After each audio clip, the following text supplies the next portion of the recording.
kita, Tuhanlah yang mengaruniakan kemampuan. Dari Ayub 42 ayat 1 sampai 6. Nah, setiap orang tentunya mempunyai kemampuan untuk melakukan banyak hal. Baik kemampuan untuk menyelesaikan pekerjaan dalam rumah tangganya, baik juga kemampuan untuk menjaga rumah tangganya tetap harmonis. Dan juga kemampuan dalam dunia pekerjaan, usaha.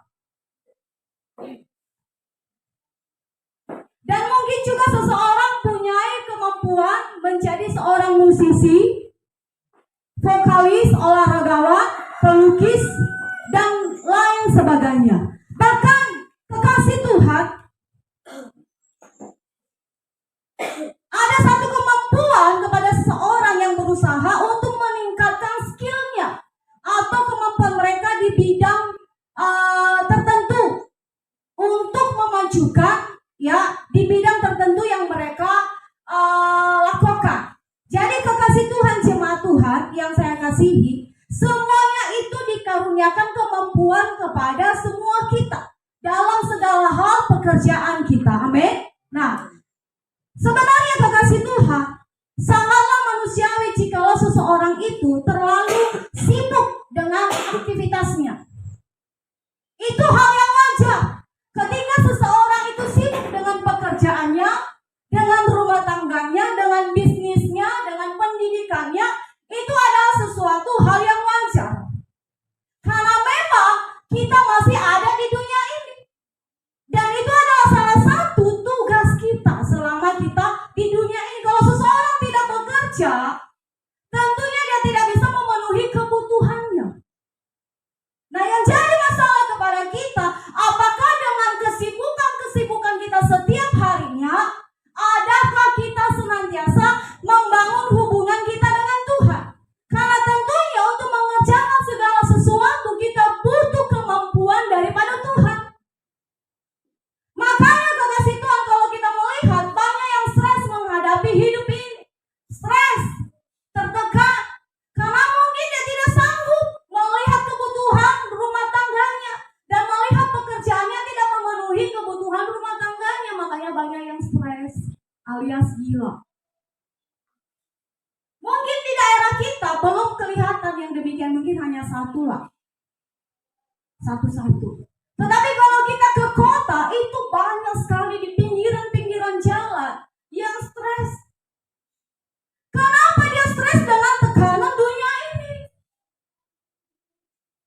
Dan kita anak-anak Tuhan, bisa mengerjakan segala sesuatu, dan kita mendapatkan kemampuan untuk itu menghadapi dunia ini yang semakin sulit. Karena itu adalah kemampuan yang kita terima dari Bapa Surgawi. Untuk itu sesibuk apapun kita, secapek apapun kita, tidak boleh hilang yang namanya hubungan kita dengan Tuhan. Tidak boleh hilang yang namanya cinta kita kepada Tuhan. Ketika kita bangun pagi hari, sudah ada jadwal yang padat yang akan kita kerjakan satu hari itu.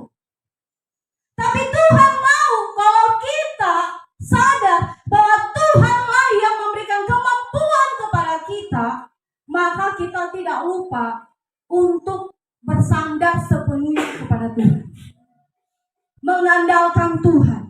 Itu artinya kita tidak mampu menyelesaikan pekerjaan kita sepanjang hari ini tanpa kekuatan Tuhan. Karena kasih karunia Tuhanlah yang memberikan kemampuan kepada saya, yang memberikan kemampuan kepada Bapak Ibu Saudara, sehingga sampai hari ini kita masih ada. Katakan amin. Katakan amin. Jemaat Tuhan yang saya kasihi, Ayub, kisah Ayub yang sedang kita baca, dia adalah termasuk seorang yang mempunyai jadwal yang padat dalam kesehariannya. Alkitab mencatat di pasal yang ke-1, dia adalah orang kaya sejamannya. Dia paling terkaya sejamannya. Tentunya kalau orang kaya, pekerjaannya,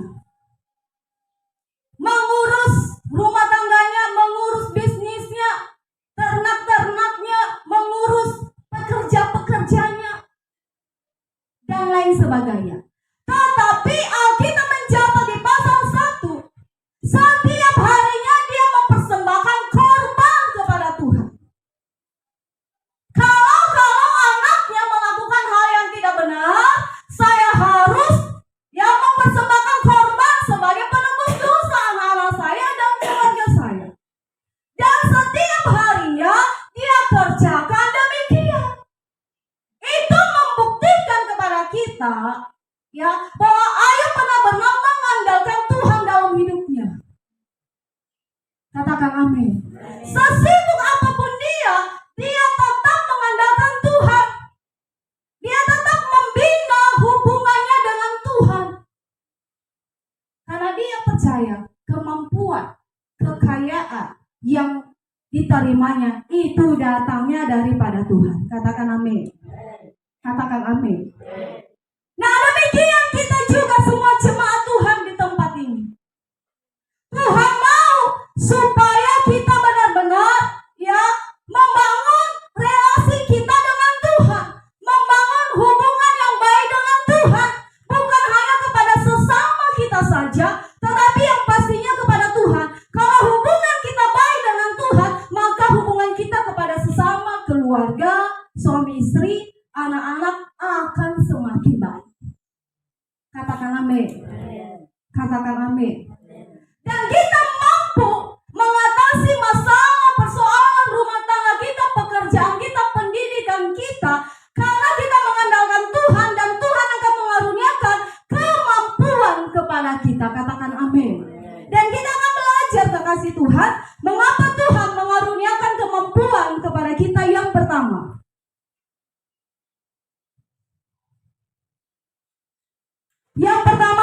agar kita dapat mengikuti rencana Tuhan. Sekali lagi, mengapa Tuhan mengaruniakan kemampuan kepada kita? Agar kita dapat mengikuti rencana Tuhan. Jemaat Tuhan yang saya kasihi, kita perlu belajar mengenai apa yang sedang Tuhan kerjakan dalam hidup kita, sehingga kita dapat mengikuti rencana Tuhan dengan segenap hati kita, agar semua yang direncanakan Tuhan bagi kita boleh terlaksana untuk memuliakan nama Tuhan. Tentunya setiap kita punya rencana dalam hidup kita, dalam rumah tangga kita, dalam pekerjaan kita, dalam pendidikan kita. Tetapi kita tidak boleh mengikuti rencana kita sendiri. Mungkin terlihat dari pandangan secara manusiawi kita, rencana kita mungkin itu sangatlah baik. Kita anggap itu sangatlah baik. Tetapi saya mau katakan kepada kita, jemaat Tuhan, rencana Tuhan yang lebih baik dalam kehidupan kita. Katakan amin. Katakan amin. Dan inilah yang kita pelajari pada hari ini, dalam kitab pasal terakhir ini, kitab Ayub, kita menemukan bahwa Ayub mengakui kuasa dan kebesaran Tuhan. Ayub 42 ayat 2, saya ulang kepada kita membacakannya. Perhatikan Alkitab saudara.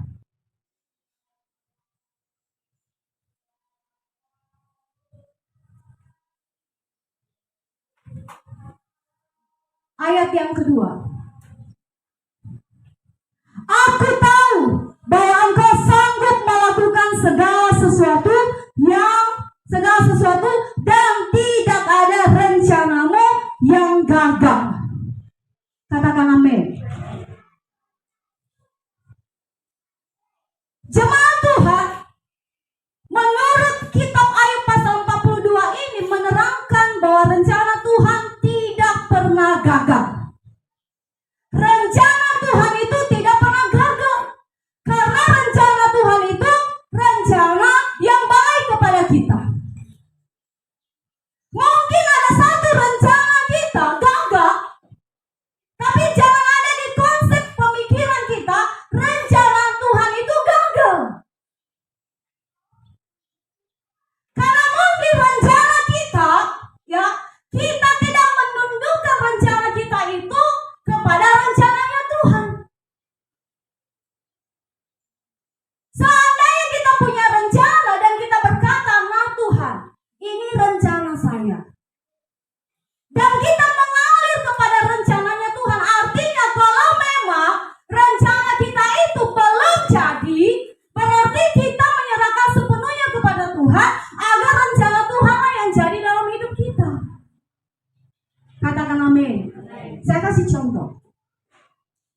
Ya, contohnya ya, saya tamat SMA.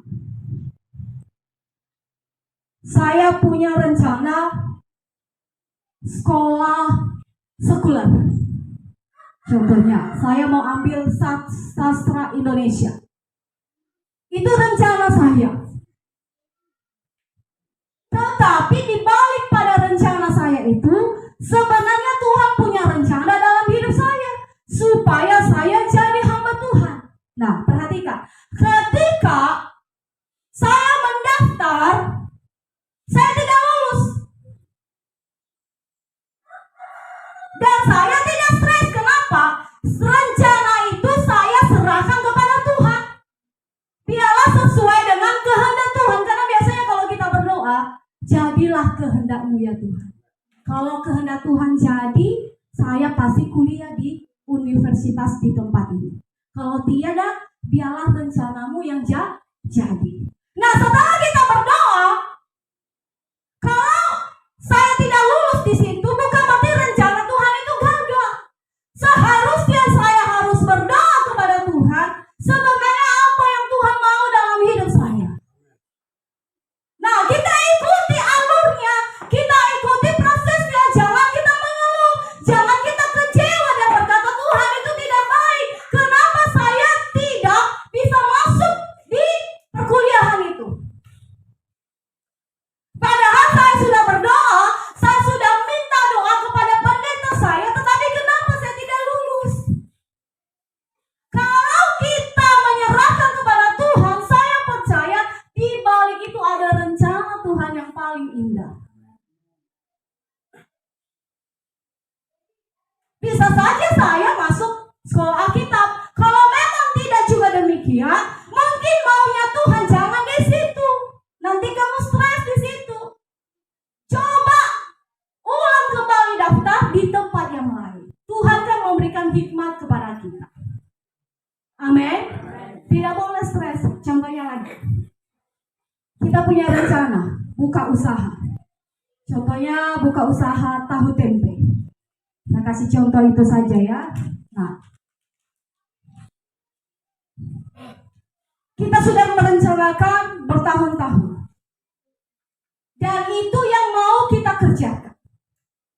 Tiba-tiba sebelum kita membeli segala sesuatu, contohnya, ya, ada yang memberikan arahan kepada kita. Kakak, bapak maunya coba kalau ini buat usaha.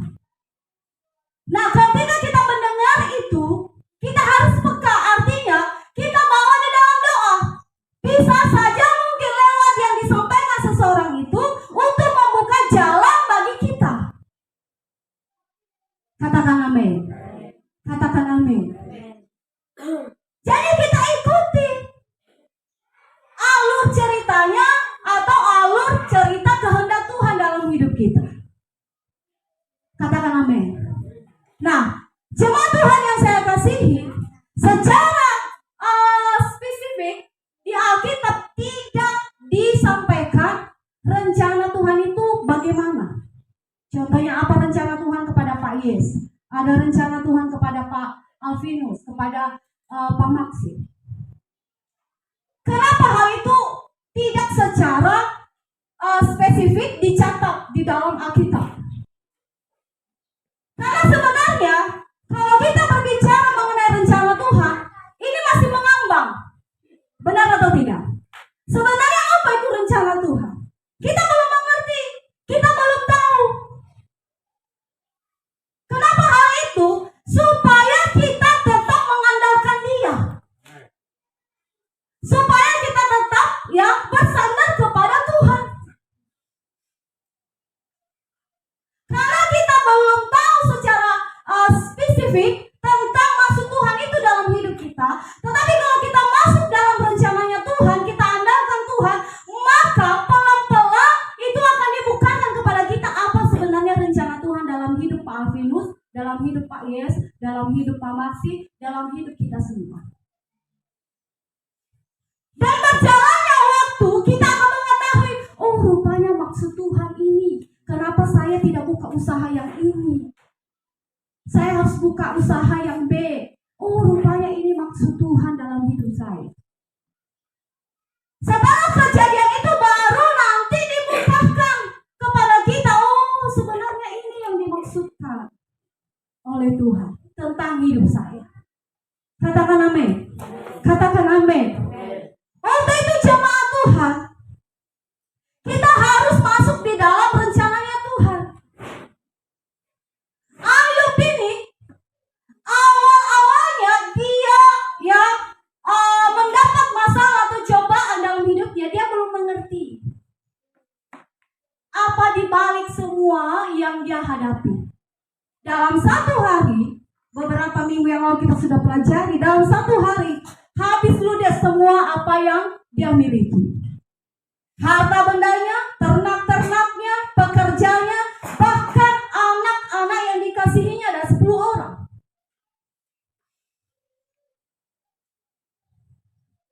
Dan wajar bagi kita mengeluh kepada Tuhan. Ayub mengeluh kepada Tuhan.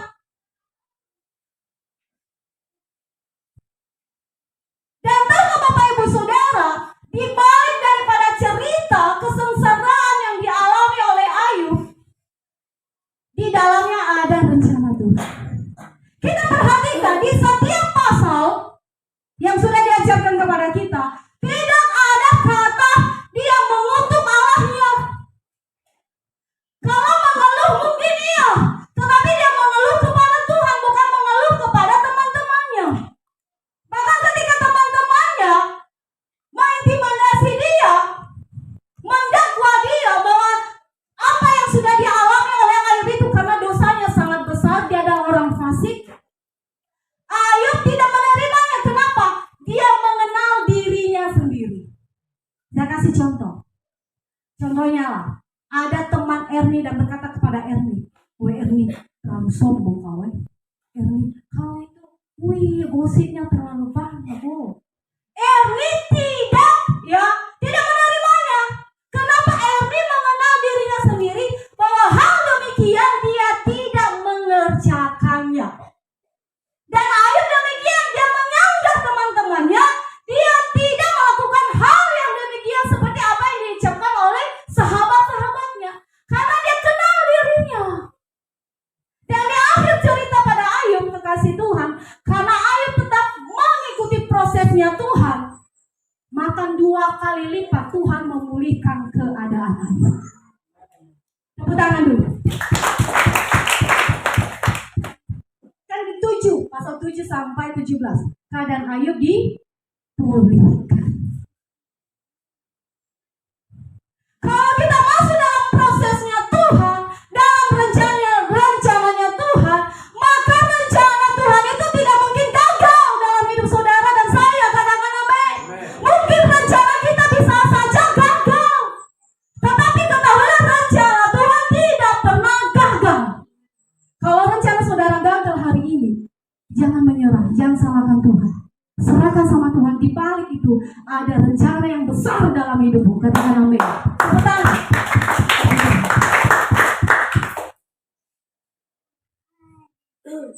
Iya, kekasih Tuhan. Supaya kita jangan stres.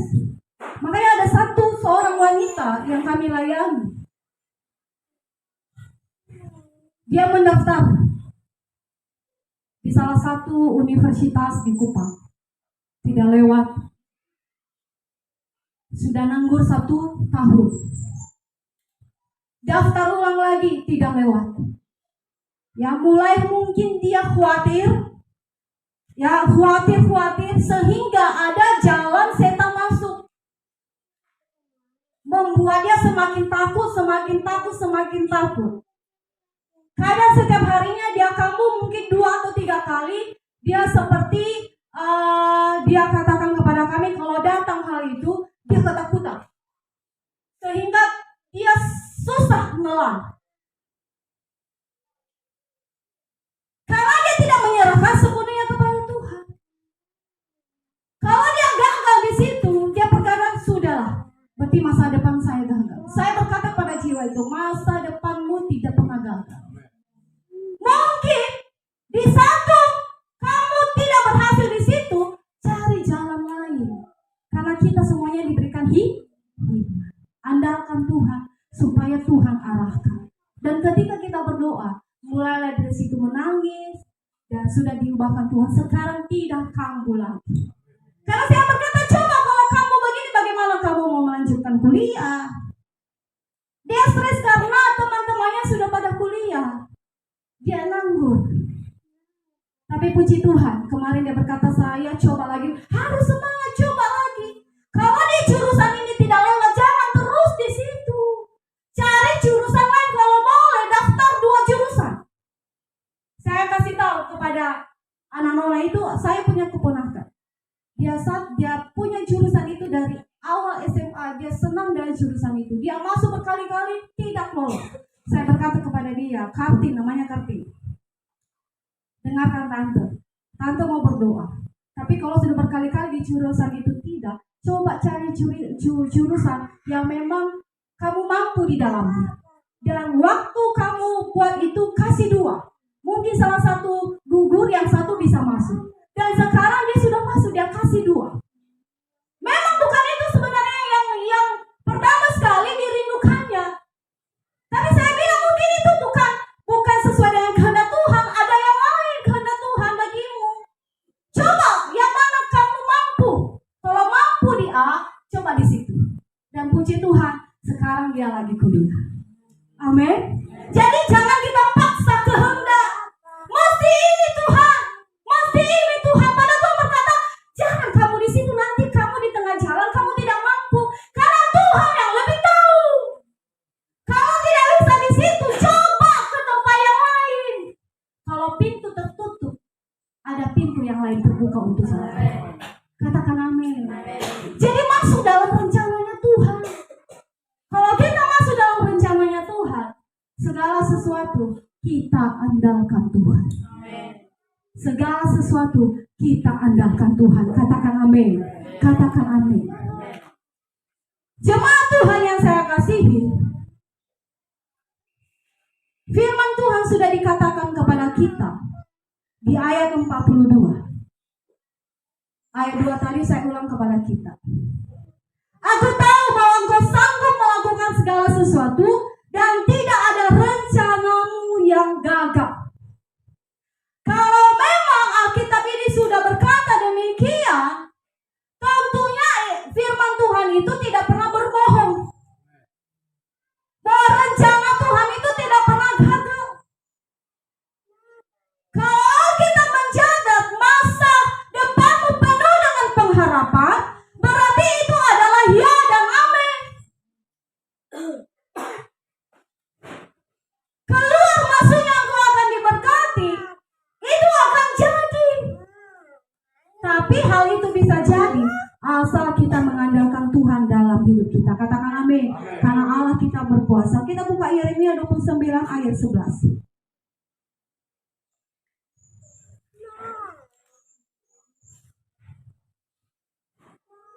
Yeremia 29 ayat 11, satu orang bacakannya dengan suara yang keras. Sebab aku yang mengetahui rancangan-rancangan apa yang ada padaku mengenai kamu, demikianlah firman Tuhan, yaitu rancangan damai sejahtera dan bukan rancangan kecelakaan, untuk memberikan kepadamu hari depan yang penuh harapan. Iya. Jadi rencana Tuhan itu bukan rencana yang gagal, kecelakaan. Tapi firman Tuhan berkata bahwa rencana itu rencana damai sejahtera penuh dengan pengharapan. Katakan amin. Katakan amin. Jemaat Tuhan yang diberkati, yang sering terjadi persoalannya adalah kalau kita merasa mampu tanpa Tuhan dan merasa terlalu sibuk sehingga kita sulit mengikuti rencana Tuhan dalam hidup kita. Walaupun mungkin rencana kita itu baik dan tidak bertentangan dengan firman Tuhan, namun jika kita tidak membandingkannya dengan rencana Tuhan, tentunya rencana Tuhan itu jauh lebih baik, jauh lebih berharga, dan tidak pernah salah. Kita buka kitab kita, Yesaya 55 ayat 8 sampai 9. Yesaya 55 ayat 8 sampai 9, satu orang bacakan bagi kita. Sebab rancanganku bukanlah rancanganmu, dan jalanmu bukanlah jalanku, demikianlah firman Tuhan. tingginya langit dari bumi, demikianlah tingginya jalanku dari jalanmu dan dari jalanku dari jalanmu. Ya, rencanamu bukanlah rencanaku. Sekalipun mungkin rencana kita tidak bertentangan dengan firman, tetapi jauh lebih baik lagi rencana Tuhan. Amen. Katakan amin. Katakan amin. Karena sebelum kita melangkah ke kasih Tuhan, Tuhan sudah tahu apa yang terjadi di depan. Kalau kita terbatas, kita tidak tahu esok hari apa yang terjadi. Benar atau tidak? Kemarin kita kembali ke rote ke kasih Tuhan. Kami kan tidak tahu, itu lagi cuaca ekstrim. Masuk informasi di handphone saya karena ada grup desa. Maksudnya itu setelah kita sampai di rumah. Dan sudah ada perencanaan sebelumnya, kita rencanakan itu kalau tidak hari Jumat, hari Sabtu. Jadinya hari Sabtu, karena hari Jumat masih kita luangkan waktu, kita kunjungin anak-anak Tuhan yang dari sini yang sakit berobat di Kupang, dan kita serahkan ke wilayah, ke Kupang. Tahu-taunya saudara, ya, kita naik kapal, beberapa menit lewat, dan ke depan menit-menit berikutnya, oh itu ngamuk lautnya. Saya posisi tertidur ya, karena kita tidak dapat bangku, karena kita kelamaan masuk, masih parkiran motor, jadi kita beli tikar, kita tidur di celah-celah orang lewat keluar masuk, kita tidur di situ. Pokoknya apa yang terjadi, pokoknya sudahlah, pokoknya tidur. Saya tertidur, saya tidak nyenyak, maksud saya itu hanya memeringkan badan saja karena pusing. Mulai gelombang, wah, begini dah, gitu. Orang sudah teriak-teriak di belakang saya, ada oma-oma. Jadi saya ingat oma-oma, kalau oma di sini ini. Dia menangis, dia berlutut, dia menangis. Ada sebelah sana yang minta ampun, Tuhan ampuni kami. Ini besar-besar suaranya. Kami tenang-tenang saja. Karena saya pikir kita sudah berdoa, dan hamba-hamba Tuhan kemarin sudah berdoa, aman. Karena yang saya rasa, waktu itu juga kejadiannya waktu saya melahirkan di Kupang. Tapi ini lebih ngeri lain. Sekali dia, begini, lama, woi semua teriak. Ada seorang orang ketakutan. Jadi saudara kekasih, saya pegang tangan Bapak. Kita berdoa, pelan saja. Saya berdoa dalam kendali Tuhan. Ini dalam kendali Tuhan, dan saya percaya besok saya melayani di depan jemaat, saya khotbah dan cerita hari ini. Saudara itu selesai. Saya berdoa begitu. Saya dengar itu pasti kembali itu kapalnya. Saya bilang, Papi, ini kapal kembali kok. Tenang sah, sudah tidur sah. Oh ya, Bapak tidur toh? Bapak koko Zoe. Karena sudah teriak semua, Zoe juga menangis, jadi dia tidur. Nadine sudah nyenyak memang, dia tidak merasa lain. Ya jadi kekasih Tuhan, kalau kita sudah di dalam rencananya Tuhan, bahaya apapun tidak akan menghalangi rencana Tuhan. Karena saya percaya keberangkatan kami hari Sabtu itu kembali ke roti dalam rencana Tuhan. Karena kita langgar satu hari, bukan berarti kita mau jalan-jalan, tidak. Tapi kita mengunjungi, dan saya percaya saya masih banyak pekerjaan yang saya harus kerjakan di roti. Saya masih ketemu dengan saudara, katakan amin. Jadi ini kesaksian, di situ semua orang manggil nama Tuhan. Kalau saya KKR di sini pasti semua orang mendengar. Dan yang lebih lucu lagi, setelah agak enak, memang masih goyang, ya kekasih Tuhan, diputar lagu. Karena awalnya memang diputar lagu dunia, tapi karena goncangan terlalu kuat, ya, itu diberhenti. Setelah itu saudara diputar lagi. Ibu-ibu, bapak-bapak semuanya teriak, hoi, matikan dulu, coba dulu, ganti lagu rohani dong. Betul semua berdiri di lagu disco lain.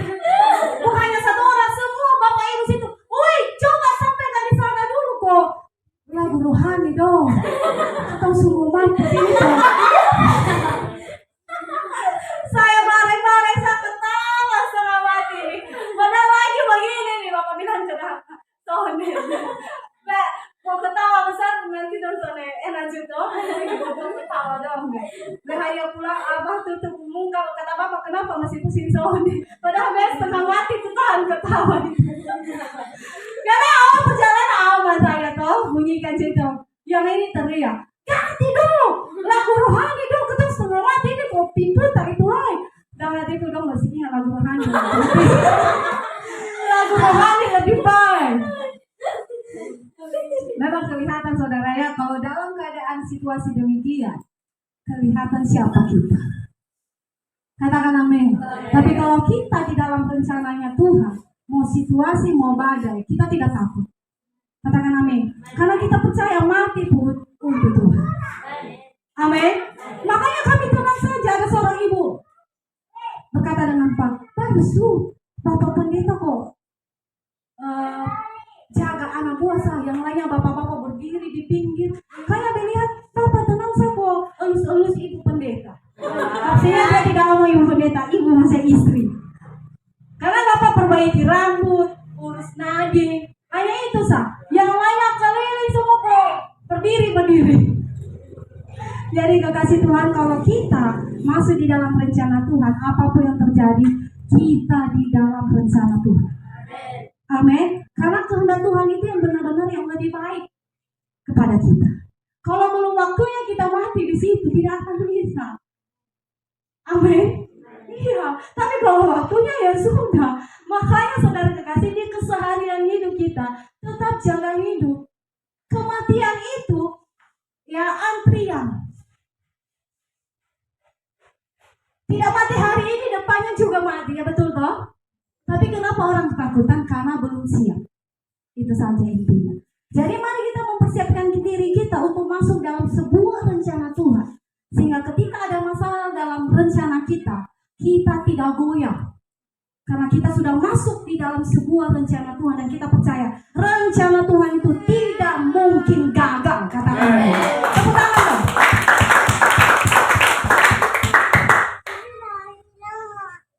Jadi jangan kita andalkan kekuatan kita. Andalkan Tuhan. Makanya dalam benak saya, kalau saya sudah berdoa, Tuhan yang berperkara. Saya satu kali berdoa, ayo kita berdoa. Saya pegang tangan Bapak, kita berdoa. Setelah itu aman, damai sejahtera. Saya tenang. Tidur. Memang, kalau secara manusiawi kita ada kekhawatiran, tapi ketika kita menyerahkan di bawah kaki Tuhan, kekhawatiran hilang. Amin. Karena kita tahu Tuhan tidak pernah mengecewakan kita. Katakan amin. Baik, poin kita yang kedua. Agar kita melakukan tugasnya. Mengapa Tuhan mengaruniakan kemampuan kepada kita? Yang pertama tadi, agar kita dapat mengikuti rencana Tuhan. Yang kedua, agar kita melakukan tugasnya. Cuma Tuhan yang saya kasihi, tidak peduli berapa banyak hal yang sudah kita lakukan, Tuhanlah yang mengaruniakan kemampuan kepada kita. Karena tanpa Tuhan atau tanpa karunia-Nya, kita tidak mampu melakukan apa-apa. Karena kuasa Tuhan yang menjadi luar biasa dahsyatnya jauh melebihi pencapaian kita yang terbesar. Katakan amin. Pasal-pasal terakhir ini kitab Ayub melukiskan gambaran yang mengagumkan dari kuasa Tuhan untuk mengingatkan kita bahwa Tuhan itu memang pencipta langit dan bumi. Katakan amin. Bahwa Tuhan itu yang kekasih pencipta daratan dan lautan dan yang memberikan keunikan di dalamnya. Makanya kemarin itu saya hanya berdoa, lautan tunduk, gelombang ini tunduk dan sama Tuhan. Saya percaya kami sampai ke itu. Karena saya percaya semuanya kan dalam genggaman Tuhan. Laut, daratan, bumi ini diciptakan Tuhan. Kalau Tuhan berkata ini berhenti, gelombang ini berhenti. Amin. Ya, jadi saudara kekasih, memang lucu kejadiannya. Karena beberapa judi antara itu mereka mulai sampaikan firman. Ini seperti waktu Tuhan dan murid-murid di kapal. Jadi murid ketakutan. Tapi Tuhan ada di situ dong, sudah tahu. Jadi kita ini jangan takut dulu. Kita tahu Tuhan ada di sini. Jadi semua yang berbicara tentang Tuhan. Memang lucu saudara. Kalau dalam genting-genting seperti itu. Saya bagaimana kalau Tuhan Yesus datang waktu kita berkata semuanya nanti takut. Ada yang bersembunyi di gunung-gunung, di batu-batu. Ya, ada yang memang sudah tahu memang posisinya bagaimana. Jadi dia hanya bertelur untuk menyembah Tuhan. Dan yang lainnya mencari tempat. Jadi memang ini mengingatkan kita semua. Peristiwa-peristiwa ini mengingatkan kita agar kita semakin dekat kepada Tuhan. Katakan amin. Jadi kekasih Tuhan, ayat 42 ayat 5. Perhatikan 42 ayat 5. Hanya dari kata orang saja aku mendengar tentang engkau, tetapi sekarang mataku sendiri memandang engkau. Kekasih Tuhan, Ayub ini, dia hanya mendengar cerita tentang kisah Allah atau Tuhan. Bagaimana perbuatan Tuhan. Dia hanya mendengar. Dan dia yakini dan dia sembah Tuhan itu. Tetapi kekuasaan, kemuliaan, kebesaran Tuhan dia belum mengalami 100%. Pengalamannya di dalam Tuhan dia belum mengalami. Tetapi ketika kejadian menimpa dia, disitulah dia mengalami kekuasaan Tuhan. Makanya perhatikan di ayat yang kelima. Hanya dari kata orang saja aku mendengar tentang engkau, tetapi sekarang mataku sendiri memandang engkau, melihat perbuatan Tuhan itu yang dahsyat dan luar biasa. Kalau kita punya pengalaman pribadi tentang Tuhan, dan ketika kita dalam situasi terpuruk, ada masalah, ada tantangan, kita tidak goyah. Kenapa? Karena kita sudah punya pengalaman pribadi dengan Tuhan. Katakan amin. Mau apapun kata orang, apapun kata dokter tentang sakit penyakit kita, tidak, engkau tidak disembuhkan lagi. Kita tidak yakin. Mungkin kita dengar, karena memang itulah diagnosa dokter, karena mereka punya pengetahuan tentang sakit kita. Tetapi kita boleh berkata, sakitku ini memang kenyataan kata dokter demikian. Tetapi apapun itu diagnosa dokter, sakit saya itu tetap tunduk di bawah kuasa Tuhan. Amin. Amin. Amin. Sehingga kita tidak stres, tidak dituduh oleh setan karena dosamu. Sebentar lagi engkau mati. Tapi kalau kita punya pengalaman dengan Tuhan, kita bisa berkata penyakit saya, diagnosa apa kata dokter, itu semuanya tunduk di bawah kaki Tuhan. Amin. Persoalan saya tunduk. Walaupun orang berkata persoalanmu terlalu berat, seberat apapun tunduk dalam kehendak Tuhan. Tunduk di dalam nama Yesus. Kalau demikian, itu artinya kita mengandalkan kekuasaan Tuhan. Katakan amin. Katakan amin. Dan tahukah kekasih Tuhan, setelah kejadian kisah Ayub ini, ya, dia menyaksikan di ayat sudah kita baca, dia menyaksikan, memberitahukan kebesaran Tuhan yang luar biasa. Demikian juga dengan kita jemaat Tuhan.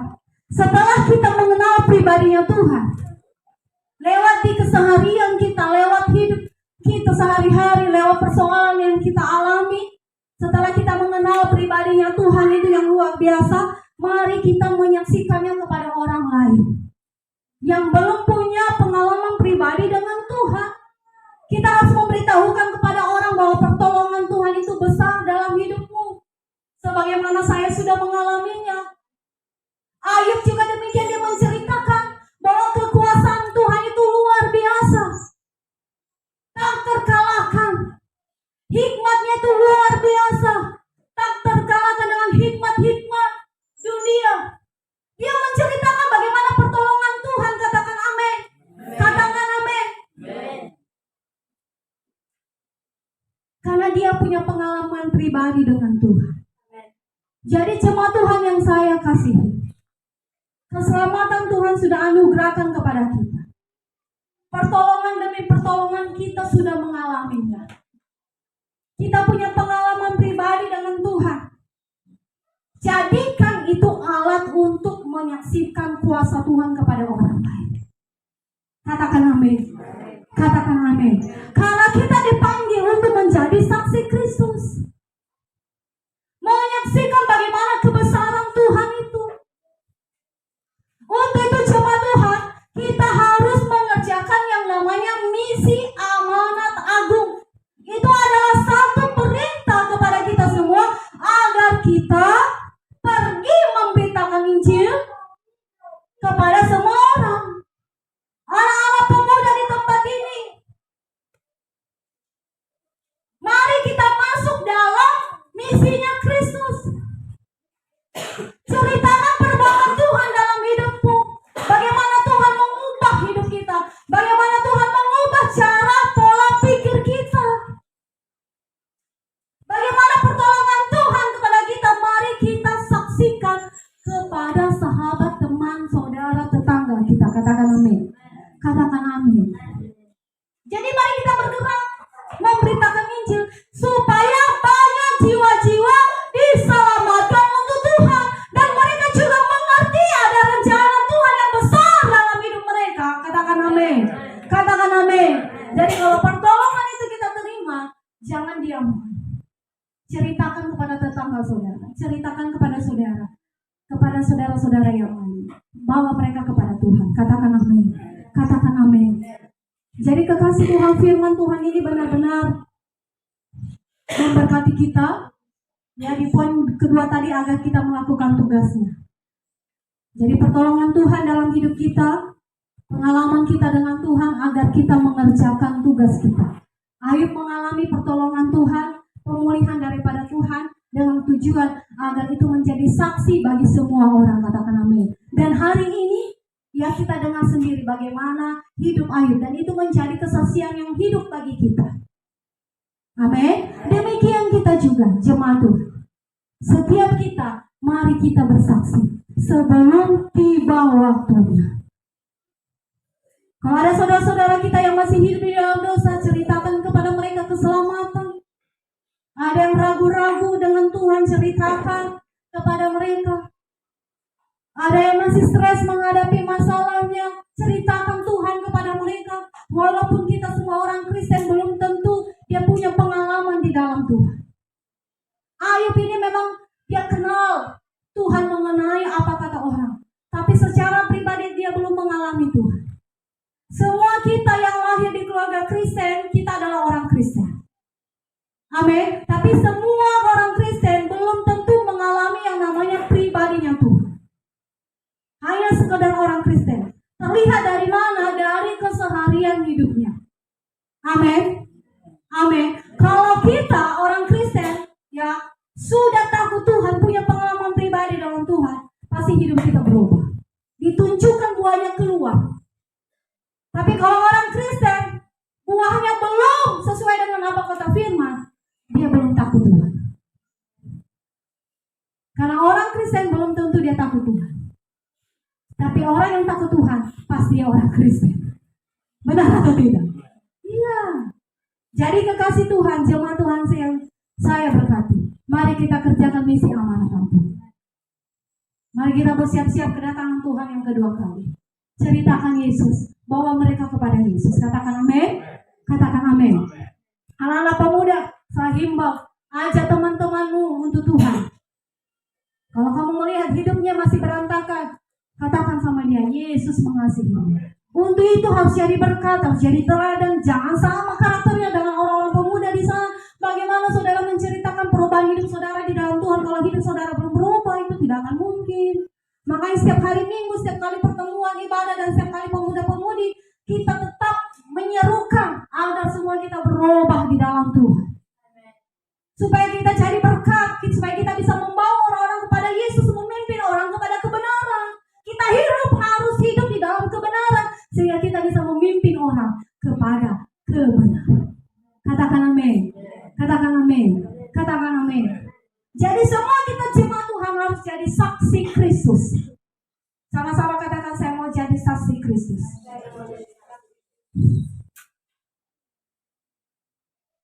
Mari kita kerjakan amanat agung. Bukan kita menjadikan mereka anggota gereja, GMA, tidak. tapi menjadikan mereka anggota Kristus. Katakan amin. Katakan amin bersama kita. Amin. Jadi jemaat Tuhan yang diberkati, pesan firman Tuhan ini kepada kita, tanpa Tuhan kita tidak mampu masuk dalam rencana Tuhan. Dan ketika kita masuk dalam rencana Tuhan, di dalamnya ada tugas panggilan kita, yaitu menceritakan perbuatan Tuhan yang luar biasa. Tepuk tangan untuk kepada firman Tuhan. Haleluya. Apakah saudara diberkati? Apakah saudara diberkati? Anak-anak pemuda jadi saksi Kristus, jadi berkat. Ibu-ibu, bapak-bapak jadi berkat. Amin. Tuhan Yesus berkati. Mari kita bangkit berdiri.